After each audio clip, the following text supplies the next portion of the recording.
வணக்கம். வரும் சனிக்கிழமை 13ஆம் தேதி ஜூலை சாயந்தரம் 6 to 9 நிறைய விஷயத்த டிஸ்கஸ் பண்ணலாம் நம்ம ஜோஹோ மீட்டிங்ல. இங்க யூடியூப்ல டிஸ்கஸ் பண்ணாத விஷயத்தெல்லாம் அங்க டிஸ்கஸ் பண்ண முடியும். It's a close door. டெஃபினட்டா ஸ்டாக் பத்தி செக்டாரை பத்தி நீங்க கேட்க முடியாத டவுட்ஸ் எல்லாம் அங்க கேட்கலாம். அண்ட் எந்த விதமான டவுட்ஸ் ஸ்டாக் மார்க்கெட் பத்தி இருந்தாலும் நம்ம கிளாரிஃபை பண்ணலாம். பண்ண வேண்டியது ரொம்ப சிம்பிள். கீழே டிஸ்கிரிப்ஷன்ல லேசர் பே லிங்க் இருக்கு. கிளிக் பண்ணி ஆன்லைன்ல 236 rupees 200 plus 36 rupees GST பே பண்ணிட்டு அந்த ஸ்கிரீன்ஷாட்டை எங்களோட வாட்ஸ்அப் நம்பருக்கு ஷேர் பண்ணுங்க. 9444468888. சந்தேகம் இருந்தாலும் அதே நம்பருக்கு கால் பண்ணி பேசலாம். வாங்க, வரும் சனிக்கிழமை சாயந்தரம் 6 to 9 சந்திப்போம். அடுத்த ஒரு நல்ல செய்தி, கோல்டு நம்ம ஒரு வாரத்துக்கு முன்னாடி தான் சொல்லிட்டு இருந்தோம். ஆல்மோஸ்ட் ஒரு $125 மேல ஏற போகுதுன்னு. நான் என்னைக்கு வீடியோ போட்டனோ அன்னைக்கு டப்புன்னு ஒரு $30 கீழே விழுந்துச்சு. என்னடா நம்ம அனலைஸ் பண்றது தப்பா இல்லை நம்மளுக்கு ஒரு ஃபிலிம் காட்டிட்டு கமெண்ட் எல்லாம் போடுறாங்க தெரியுமா, இவன் சொன்னாவே கீழே விழுந்துரும்னு, அது மாதிரி விஷயமான்றது. அன்னைக்கு நைட்டு 2 மணிக்கு பார்க்குறேன், மறுபடியும் ப்ளஸுக்கு வந்துருச்சு. அந்த $35 கீழே வந்தது மறுபடியும் மேலே தூக்கிடுச்சு. நேற்று நிஃப்டி நம்மள இது பண்ணிச்சுல, அதே மாதிரி தான். அண்ட் இப்போ 6 மணிக்கு யூஎஸோட இன்ஃப்ளேஷன் டேட்டாஸ் வந்திருக்கு. 0.1% குறைஞ்சிருக்கு. போன தர 3.1% இருந்துச்சு, இப்போ 3% ஆயிடுச்சு. இந்த செலிப்ரேஷன்ல ஆல்மோஸ்ட் கோல்டு ஒரு $36 மேல ஏறி இருந்துச்சு. எவ்வளவு? 1.5% அப்பு. இப்போ ரைட் நோ $32 பிளஸ்ல ஓடிட்டு இருக்கு. சில்வரை பொறுத்த வரைக்கும் ஆல்மோஸ்ட் 2.8% போயிருக்கு. சூப்பர்ல. ஸோ சார்ட்டை வச்சு சில இன்ஃபர்மேஷன்ஸ் வரப்போகுதுன்றது தெரியுது. நான் இன்சிஸ்ட் பண்ணிட்டு இருந்தேன், இந்தியன் இது பத்தி தெரியல. 8350 இந்த பேசஸ்ல வச்சுக்கிட்டா ஆல்மோஸ்ட் ஒரு $350 கோல்டு விலை ஏற போகுது. நான் ஜிஎஸ்டி ரேட்டோட சொல்ற ரேட். நம்ம எம்சிஎக்ஸ் பாக்குறது கிடையாது, பட் மிக விரைவில் நிறைய பேர் கேட்டுட்டு இருக்கனால எம்சிஎக்ஸும் நம்ம அனாலிசிஸ்ல இன்க்ளூட் பண்ணிக்கலாம். பட் நம்ம ஹோல்சேல் ரேட் கோல்டு இருக்குல்ல, அது அரௌண்ட் 7450-500 லெவல்ல இருக்கும்போது ஆல்மோஸ்ட் 350 rupees மேல ஏறதுக்கான வாய்ப்பு இருக்குன்னு சொல்லியிருந்தேன். அதே மாதிரி சில்வரை பொறுத்த வரைக்கும் அரௌண்ட் 80ல 93-94 இருக்குது. ஒரு 1,05,000 வரைக்கும் போறதுக்கான சான்சஸ் இருக்கு. 1,03,000 நினைக்கிறேன். ஸோ பழைய வீடியோ பார்த்தா உங்களுக்கு தெரியும். இன்னைக்கே 7,560 இப்போ ட்ரேட் ஆயிட்டு இருக்குது கோல்டு. சில்வரை பொறுத்த வரைக்கும் 95,500 லெவலில் ட்ரேட் ஆயிட்டு இருக்கு. அண்ட் யூஎஸோட Dow Jones almost 400 point plus, 430 point plus. So நம்ம 25,000க்கு ரெடி ஆயிட்டோம். நம்ம ஆளுங்க இப்படின்னு சொன்னா டப்பு நாங்க போய் நிக்கிறாங்க. நாளைக்கு ஹெவி ஷார்ட் கவரிங் இருக்கிறதுக்கு வாய்ப்புகள் இருக்கு. ஏன்? இந்த வாரத்துக்கான கான்ட்ராக்ட் முடிஞ்சிருச்சு, அடுத்த வாரத்துக்கான கான்ட்ராக்ட் ஆரம்பிக்குது. நான் தெரியாதனமா இன்னைக்கு கான்ட்ராக்ட்ல வாங்கியிருந்தேன், கால் ஆப்ஷன் வாங்கியிருந்தேன். 24,400 கால் ஆப்ஷன் அரௌண்ட் 15 rupees 16 rupeesல வாங்கியிருந்தேன். அது சின்ன கால்குலேஷன் மிஸ்டேக். ஸோ அடுத்த வாரம் இல்லை இந்த மந்த் எண்டுக்கான கான்ட்ராக்ட் வாங்கியிருந்தேன். செம்ம ஜாக்பாட் பார்த்துருக்கேன். இது ஒரு ரெக்கமெண்டேஷன்ஸ் கிடையாது. செம்ம பாசிட்டிவ் நியூஸ், யூஎஸ் நியூஸ். இது பாசிட்டிவ் ஏன்னு சொன்னால், நீங்க இன்ஃப்ளேஷன் மட்டும் நீங்க பார்க்காதீங்க. அந்த 0.1% இன்ஃப்ளேஷனால தூக்குச்சுன்னு பார்க்காதீங்க.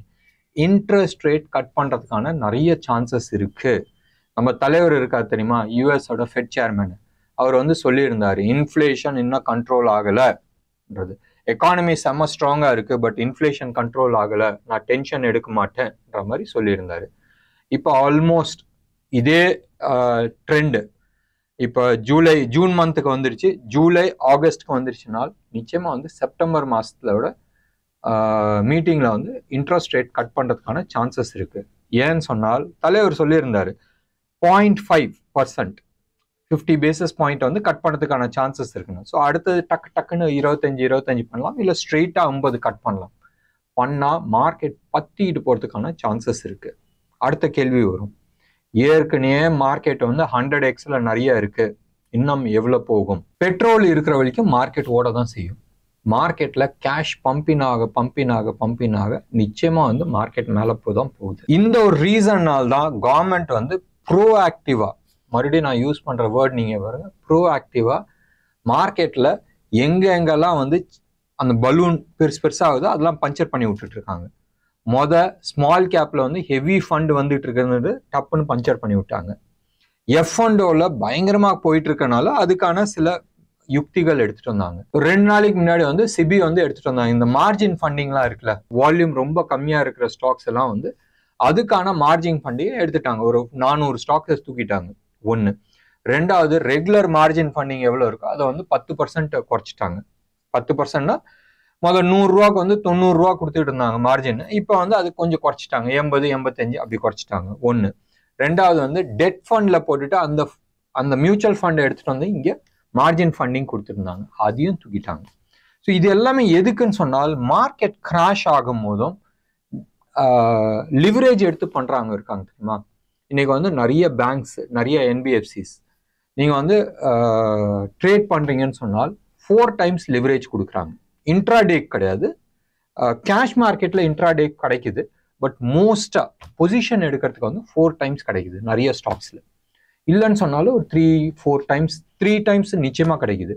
14% per year இன்ட்ரெஸ்ட்ல. சில ஸ்டாக் வந்து சப்போஸ் அடுத்த 6 மாசத்துல ஒரு 30% ஏற போகுதுன்னு சொன்னால் லிவரேஜ் போட்டு வாங்கிட்டு இப்போ நான் 1 லட்ச ரூபா போடுறேன், இன்னும் ஒரு 3 லட்ச ரூபா அவங்க கொடுக்குறாங்க, 4 லட்ச ரூபாய்க்கு நான் சரக்கு வாங்கிக்கிறேன்.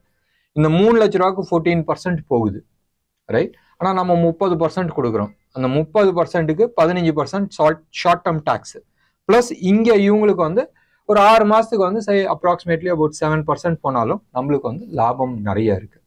இது மாதிரி இருக்கு. ஆனால் நஷ்டம் வந்தாலும் 3 டைம் நஷ்டம் வரும். நீங்க 1 லட்சம்னா ஒரு 10% போனா 1 லட்சம் போகும். இதே இதை வந்து லிவரேஜ் எடுத்திருக்கீங்க, 3 டைம்ஸ் லிவரேஜ் எடுத்திருக்கீங்கன்னா 40,000 ரூபா லாஸ் வரும். இந்த இதுல 10 40,000, உங்களுக்கு 1 லட்சம்ன்றது ஆல்மோஸ்ட் 60,000 ஆயிடும். ஸோ இதெல்லாம் மனசுல ஞாபகம் வச்சுக்கிட்டு கவர்மெண்ட் வந்து நிறைய இடத்துல வந்து ஸ்பீட் பிரேக்கர்ஸ் போட்டுட்டு இருக்காங்க. நிச்சயமா கிராஷ் இருக்குன்றது அவங்களுக்கும் தெரியும். பட் இம்மீடியட் கிராஷ்கான வாய்ப்புகள் கண்ணுக்கு தெரியல. ஃபண்ட்ஸ் எக்கச்சக்கமா வந்துட்டு இருக்கு. சரி, நீங்க எடுத்து பாருங்களேன், நேத்து வந்து ஒரு பெரிய கிராஷ் வந்துச்சு, ரைட்? இன்னைக்கு டேட்ல 200 பாயிண்ட்ன்றது பெரிய கிராஷ்ன்னு தான் நம்ம சொல்லணும். அந்த பெரிய கிராஷ் வந்து 1 hour தாங்குச்சு. இன்னைக்கு அதோட இன்னும் கூட கொஞ்சம் பெருசா போச்சு. இப்படிதான் மீம்ஸ் ஓடிட்டு இருக்கு. இன்னைக்கான கிராஷ் வந்து 3 மணி நேரம் ஓடிச்சு. பெருசு இல்ல, நேத்தோட இன்னைக்கு இன்னும் கூட கொஞ்சம் டைம் ஆச்சு. இப்படிதான் காமெடி பண்ண வேண்டியதா இருக்கு இந்தியன் மார்க்கெட்டை பொறுத்த வரைக்கும். மார்க்கெட்ல எந்த விதமான பிரீத்திங் வர மாட்டேங்குது. நீங்க வந்து எடுத்துக்கிட்டீங்கன்னா நேத்து வந்து எஃப்ஐஐஸ் ஆல்மோஸ்ட் 583 crores வந்து வாங்கியிருந்தாங்க. நம்பாளுங்க டிஐஐஸ் வந்து 1082 கோடிக்கு வாங்கியிருந்தாங்க. 2 பேருமே சேர்ந்து 1665 கோடிக்கு வாங்கியிருந்தாங்க. எங்க அந்த மார்க்கெட் கீழே விழுவோம்? இந்த லிவரேஜுக்கோசரம் ஸ்கொயர் ஆஃப் பண்ணவங்களா இருக்காங்களா, அதெல்லாம் எஃப்ஐஐஸ் டிஐஐஸ் வாங்கிட்டாங்க. இன்னைக்கு ரைட் நவ் 11th ஜூலைக்கு நீங்க எடுத்துக்கிட்டீங்கன்னா எஃப்ஐஐஸ் வந்து 1137 கோடி, 1140 கோடின்னா நீங்க போடுங்க, வித்து இருக்கிறாங்க. நம்ம டிஐஐஸ் ஆல்மோஸ்ட் 1680 கோடிக்கு வந்து வாங்கியிருக்காங்க, 76 கோடி. ஸோ ஆல்மோஸ்ட் எக்ஸ்ட்ரா 500 கோடிக்கு வந்து வாங்கிட்டாங்க. ஸோ எங்க இந்த மார்க்கெட் கீழே விழுவும்? பிளஸ் இன்னைக்கு யூஎஸ்கான ரிஃப்ளெக்ஷன் டெஃபினட்டா வந்து மேலே தூக்கிறதுக்கான நிறைய வாய்ப்புகள் இருக்கு. நாங்க எங்க சைட்ல வந்து நிறைய ஸ்டாக்ஸ்ல வந்து ப்ராஃபிட் புக் பண்ணியிருக்கிறோம். எஸ்பெஷலி ஆர்இசி ஆகட்டும், இந்தியா சிமெண்ட்ஸ் ஆகட்டும். இந்தியா சிமெண்ட்ஸ்லாம் 50% ப்ராஃபிட் புக் பண்ணியாச்சு. சில சுகர் ஸ்டாக்ஸ்ல பண்ணியிருக்கோம். ஐஆர்எஃப்சியில் நேத்தே வந்து ப்ராஃபிட் புக் பண்ணியாச்சு.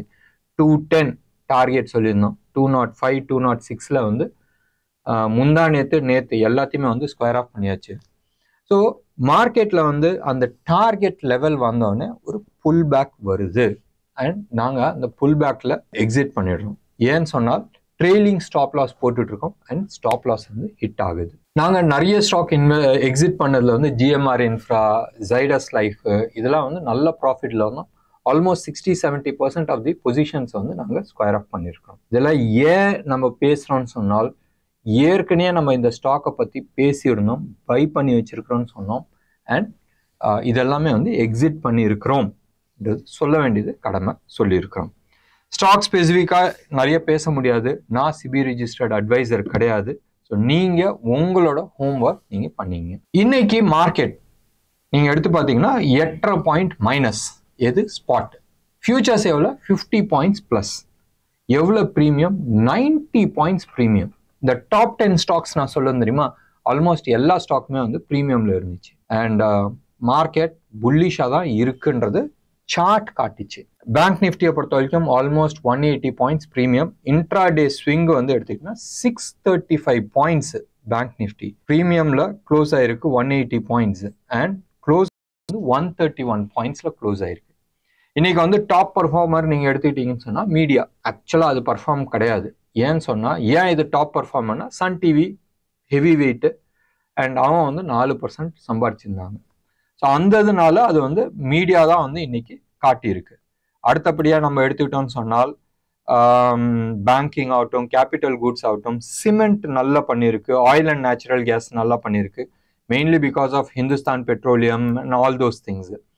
ஆயில் அண்ட் நேச்சுரல் கேஸ்ல Hindustan petroleum, Petronet, ONGC, BPCL இது எல்லாமே வந்து நல்ல பர்ஃபார்மன்ஸ் பண்ணியிருக்கு.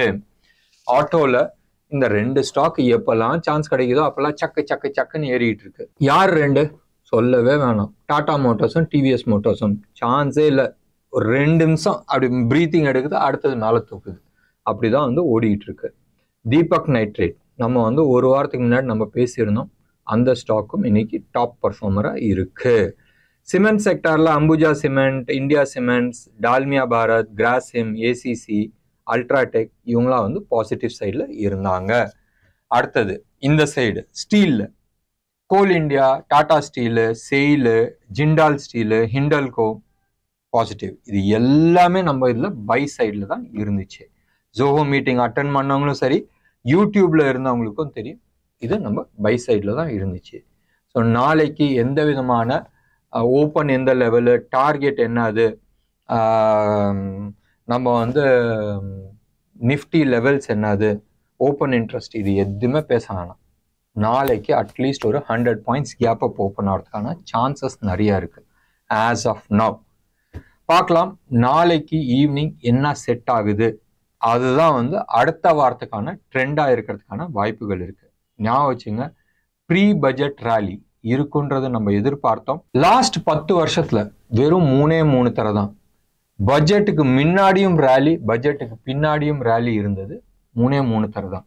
இந்த இடத்துல பார்க்க வேண்டிய ஒரே ஒரு விஷயம், கவர்மெண்ட் வந்து ப்ரோ பிஸ்னஸா போறாங்களா இல்ல ஃப்ரீயா கொடுத்து எலெக்ஷனை டார்கெட் பண்ணி அவங்களோட பொசிஷன்ஸை கன்சாலிடேட் பண்ண போறாங்களான்றது பார்க்க வேண்டிய ஒரு விஷயம். பட் பிஸ்னஸ் பெரிய லெவல்ல பிக்கப் ஆயிட்டு இருக்கு. இந்த சமயத்துல வந்து கவர்மெண்ட் டீரெயில் பண்ணாதுன்றது நம்புறேன். பார்க்கலாம் ப்ரீ பட்ஜெட் ரேலி எவ்வளவு தூரம் போறதுக்கான வாய்ப்புகள் இருக்குன்றது. ஞாபகம் வச்சுங்க, 23ஆம் தேதி இன்னைக்கு, ரைட், ஜூலை 23ஆம் தேதி இன்னைக்கு மார்க்கெட் எப்படி பிஹேவ் பண்றதுன்றது பார்க்கணும். அதுக்கு முன்னாடி வரைக்கும் எவ்வளவு தூரம் ரேலி ஆகுதுன்றது பார்க்க வேண்டிய ஒரு சமாச்சாரம். என்ன நேயர்களே, இன்னைக்கு ப்ரோக்ராம் உங்களுக்கு பிடிச்சிருந்துச்சுன்னா லைக் பண்ணுங்க, ஷேர் பண்ணுங்க, டெஃபினட்டா உங்களோட கமெண்ட் பாக்ஸ்ல கொடுங்க. நன்றி, வணக்கம்.